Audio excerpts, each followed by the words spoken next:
Drop it.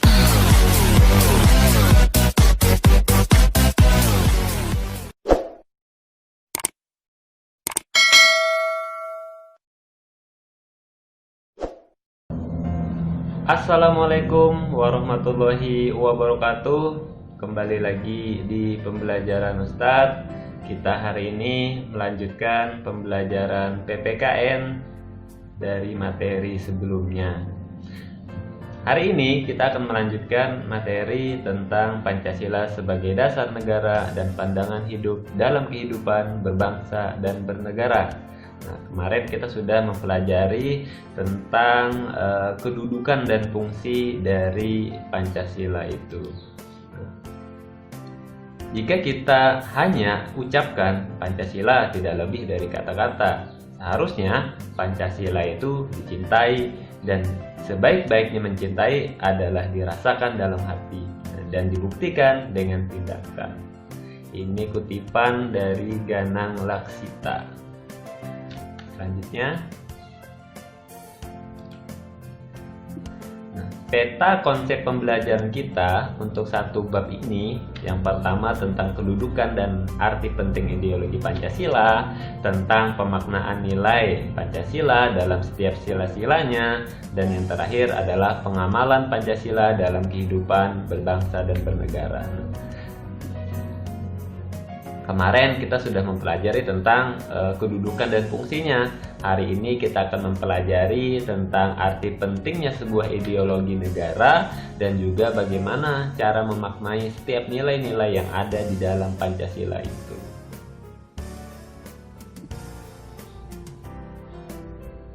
Nah, kedudukan dan arti penting ideologi Pancasila. Kita mengulang sedikit mengenai tentang kedudukan ideologi negara. Wah, kalian ingat kan, Pancasila itu dirumuskan oleh 3 tokoh. Pertama ada tokoh Muhammad Yamin, ada Supomo, dan juga Soekarno. Rumusan-rumusan dari usul para tokoh ini akhirnya dikumpulkan menjadi satu, yang tentunya dibuat terlebih dahulu Panitia 9, yang gunanya untuk mengumpulkan saran-saran dari para tokoh negara ini. Nah, akhirnya dari usulan-usulan tersebut jadilah yang namanya Piagam Jakarta. Yang Piagam Jakarta itu akhirnya disahkan pada tanggal 18 Agustus 1945 sebagai dasar negara. Dan pada saat itulah negara kita memiliki sebuah dasar negara yang disahkan oleh PPKI.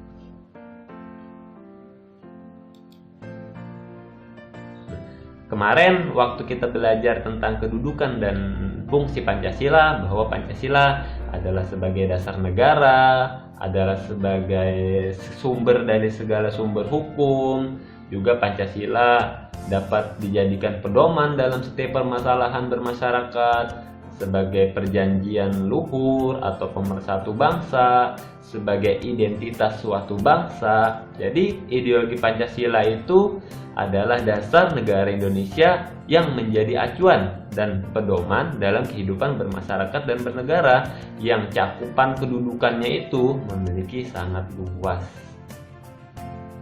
Berikutnya, mengenai pentingnya sebuah ideologi Pancasila dalam kehidupan berbangsa dan bernegara, bahwa ideologi Pancasila memiliki arti yang sangat penting dan luas dalam kehidupan berbangsa dan bernegara, baik itu dalam hal ekonomi, baik itu dalam hal agama, sosial, politik, dan keamanan. Tentu pemerintah sangat memerlukan sekali sebuah dasar negara, yaitu Pancasila. Untuk apa? Yaitu ideologi Pancasila itu sebagai pedoman dalam menyelenggarakan ketatanegaraan, dalam mengambil sebuah keputusan, sehingga keputusan-keputusan yang dibuat oleh pemerintah itu tidak bertentangan dengan nilai-nilai yang ada pada Pancasila. Bagi masyarakat, bahwa ideologi Pancasila ini sebagai pemersatu yang beraneka ragam masyarakat kita, dan sebagai identitas nasional serta pedoman dalam menjalankan kehidupan sebagai warga negara. Nah, ideologi Pancasila ini tentunya harus kita pahami dan kita amalkan dalam kehidupan kita sehari-hari. Hanya saja seringkali kita mendengar anggapan bahwa Pancasila ini bertentangan dengan agama. Ayo, sering ya dengar seperti itu. Kita harus kembali ke sejarah. Dalam perumusan Piagam Jakarta yang dirumuskan oleh Panitia 9, yang Panitia 9 itu mewakili dari agama Kristen, mewakili dari agama Islam, dan sisanya itu adalah seorang nasionalis yang mewakili negara. Jadi dia tidak berpihak kepada salah satu agama. Nah, tetapi semua sudah terwakili saat itu hingga jadilah sebuah Piagam Jakarta yang saat itu sila pertama pada Pancasila yaitu ketuhanan dengan menjalankan syariat-syariat Islam. Nah, jadi kalau ada yang beranggapan misalkan orang Muslim beranggapan bahwa Pancasila itu tidak Islami, nah berarti dia tidak membaca sejarah atau tidak pernah mendengar sejarah bahwasanya saat negara kita itu ingin dibuat sebuah dasar negara itu sudah dimasukkan, namun satu hari setelah diproklamasikan, jadi setelah 17 Agustus diproklamasikan, malamnya akhirnya mendapatkan dari perwakilan Indonesia Timur itu ingin memisahkan diri dari Indonesia. Mengapa? Karena pada saat itu mereka keberatan dengan redaksi atau pemilihan kata yang digunakan pada sila pertama, yaitu ketuhanan dengan menjalankan syariat-syariat Islam. Bagi agama Kristen, mereka merasa ini diskriminasi. Nah, mereka tidak terwakili. Akhirnya mereka menyampaikan kepada Muhammad Hatta. Nah, Muhammad Hatta akhirnya membawa ke rapat dengan para tokoh negara saat itu. Nah, akhirnya mereka melakukan lobby-lobby politik agar 7 kata dalam sila pertama itu dihilangkan. Nah, sehingga masyarakat yang beragama Kristen itu merasa terwakili. Nah, kalau tidak, mereka melakukan pemisahan diri yang Indonesia pada saat itu belum genap 1 kali 24 jam. Artinya belum 1 hari merdeka sudah terancam ada wilayah yang akan keluar dari Indonesia. Sementara saat itu masih banyak tentara-tentara Belanda, tentara-tentara Jepang yang masih ada di Indonesia dengan persenjataannya yang sangat lengkap dan modern. Nah, akhirnya atas dasar itu lobby politik akhirnya diterima oleh kaum Muslim. Nah, sehingga setelah lobby itu berhasil, maka Muhammad Hatta menyampaikan beberapa redaksi perubahan dari sebuah dasar negara kita, yang mana salah satunya adalah kata muqaddimah dalam pembukaan Undang-Undang Dasar Negara itu diganti menjadi pembukaan. Yang semula yang boleh menjadi presiden itu adalah warga negara Indonesia asli dan beragama Islam itu juga dihilangkan. Jadi yang boleh menjadi presiden adalah warga negara asli Indonesia. Dan status agama Islamnya itu dihilangkan. Artinya boleh nanti kalau misalkan dari agama Kristen dia ingin menjadi seorang presiden. Nah, redaksi apa lagi yang dihilangkan? Yaitu adalah 7 kata. Nah, 7 kata ini sebenarnya sampai sekarang menjadi polemik, bahwa ada upaya ingin mengembalikan Piagam Jakarta itu sebagai dasar negara. Mungkin kalian bertanya-tanya, mengapa sih para tokoh negara pada saat itu mau, atau para tokoh Islam pada saat itu mau merubah atau menghilangkan 7 kata yang ada pada sila pertama?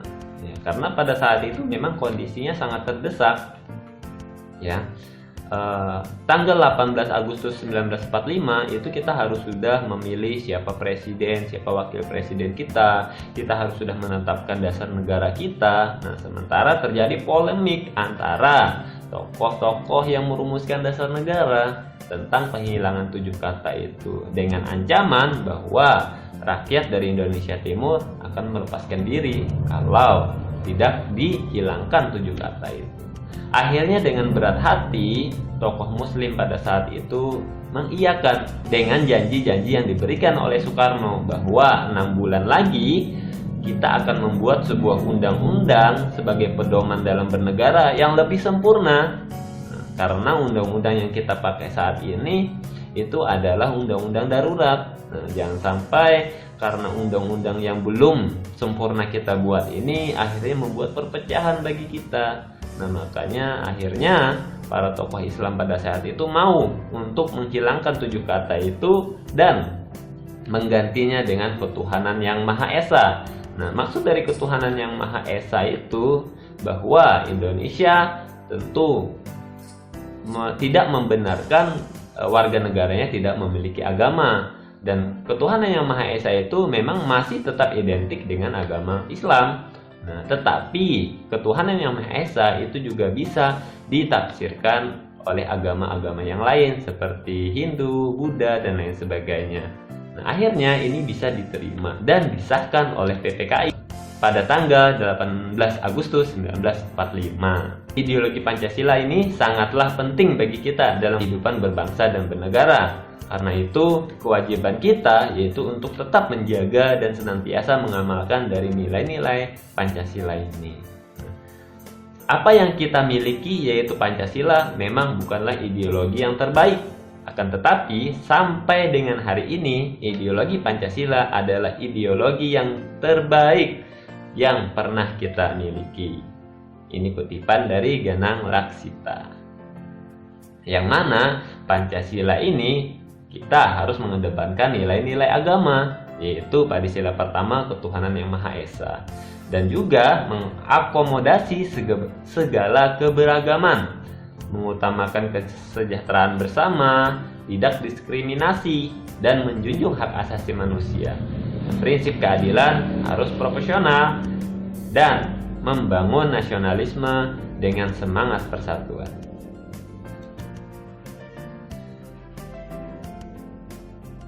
Selanjutnya, bagaimana cara kita memaknai nilai setiap sila-sila dalam Pancasila?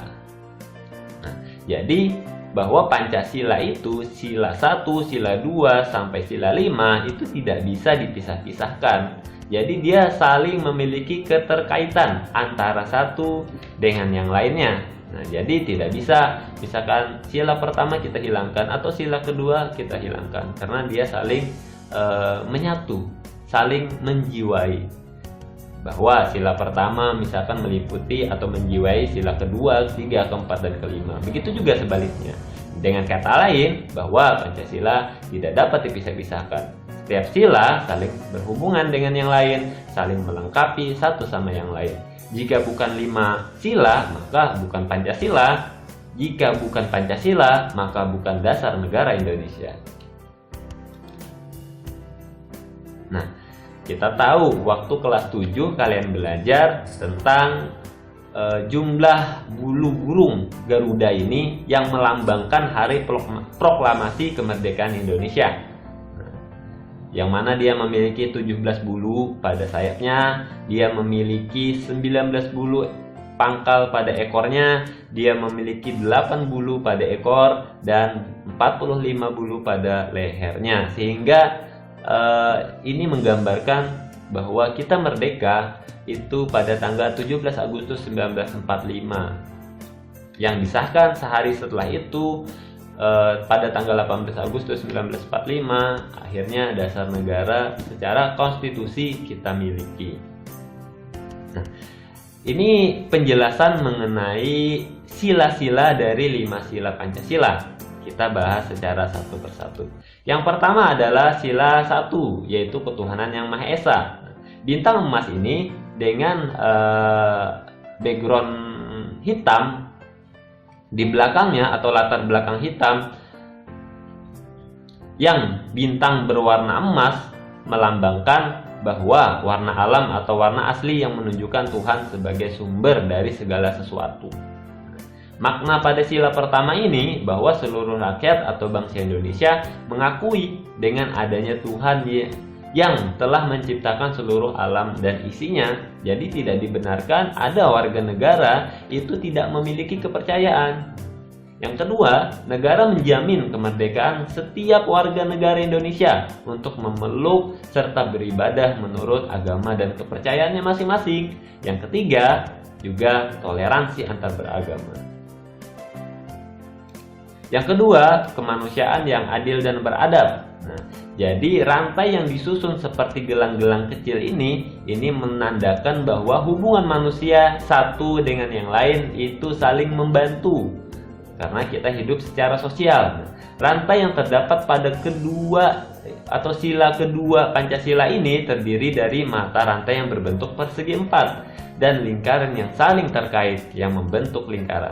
Mata rantai segi empat melambangkan laki-laki dan lingkaran melambangkan perempuan. Makna pada sila kedua ini, yang pertama, manusia berhak memenuhi keinginannya, namun harus taat pada keterbatasan dan tanggung jawab sebagai manusia dalam masyarakat, dalam bangsa dan negara. Yang kedua, negara menghargai dan melindungi setiap hak asasi manusia. Yang ketiga, setiap manusia diperlakukan sama derajatnya, baik harkat dan martabatnya. Dan yang terakhir, menjunjung tinggi prinsip-prinsip persamaan derajat. Yang berikutnya, ketiga, Persatuan Indonesia. Lambangnya adalah pohon beringin. Namun, ini bukan pohon beringinnya Golkar loh ya.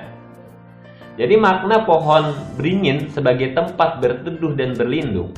Pohon beringin memiliki akar tunjang yang mampu menahan pohon yang sangat besar. Nah, seperti Indonesia yang mampu melindungi warga negaranya. Pohon beringin juga memiliki banyak akar yang menggelantung dan ranting-rantingnya. Artinya, keberagaman suku, bangsa harus tetap terjaga dan bersatu di bawah nama Indonesia.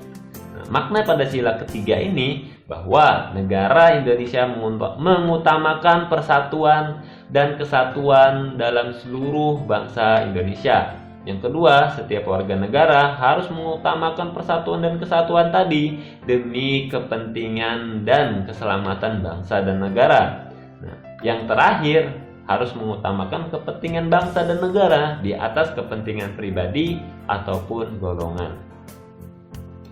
Berikutnya, kerakyatan yang dipimpin oleh hikmat kebijaksanaan dalam permusyawaratan perwakilan. Lambangnya banteng, cuman ini bukan bantengnya PDI ya. Banteng digunakan karena banteng merupakan hewan sosial yang suka berkumpul. Seperti halnya bermusyawarah, yakni orang-orang Indonesia diharapkan senantiasa berdiskusi dan berkumpul menyelesaikan masalah secara bersama-sama. Nah, makna pada sila keempat ini, yang pertama, bahwa negara Indonesia adalah negara yang demokrasi, bahwa setiap warga negara itu memiliki kedudukan dan hak yang sama. Yang ketiga, mengutamakan musyawarah untuk mufakat dalam menyelesaikan secara persoalan yang ada dalam masyarakat. Yang keempat, rakyat dalam menjalankan ketatanegaraan dilakukan dengan cara perwakilan. Nah, artinya apa? Tidak memungkinkan bahwa masyarakat itu semuanya dilibatkan dalam mengambil keputusan kenegaraan. Akhirnya dilakukan dengan cara perwakilan, yaitu kita diwakilkan pada anggota dewan. Misalkan tiap-tiap wilayah itu diwakilkan oleh DPR-nya. Nah, seperti itu. Pengamalan Pancasila dalam kehidupan sehari-hari. Dalam pelaksanaannya, pengamalan nilai-nilai Pancasila tentu harus dilakukan dengan penuh komitmen dan konsisten dimanapun kita berada. Baik itu di lingkungan keluarga, baik itu di lingkungan sekolah, lingkungan pekerjaan, masyarakat, atau di lingkungan yang lebih luas, lingkungan global, atau di lingkungan media sosial atau lingkungan internet. Juga kita harus menjaga nilai-nilai Pancasila itu harus kita lakukan dengan penuh komitmen dan konsisten. Jangan sampai ketika di lingkungan sekolah, pekerjaan, masyarakat, dan lingkungan global kita lakukan dengan baik, tapi ketika kita ada di dunia maya kita tidak baik. Nah, itu tidak boleh seperti itu.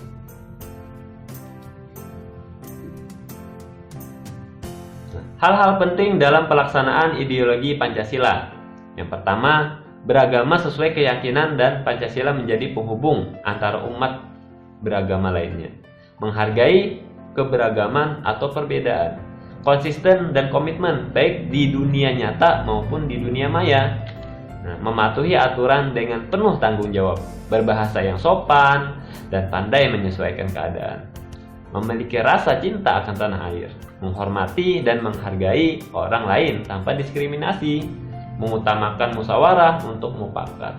Nah, berpenampilan dan bersikap dengan perilaku yang sesuai dengan norma-norma yang ada. Mungkin itu dulu materi kita pada hari ini. Jadi pada pembelajaran bab 1 ini Ustadz anggap sudah selesai.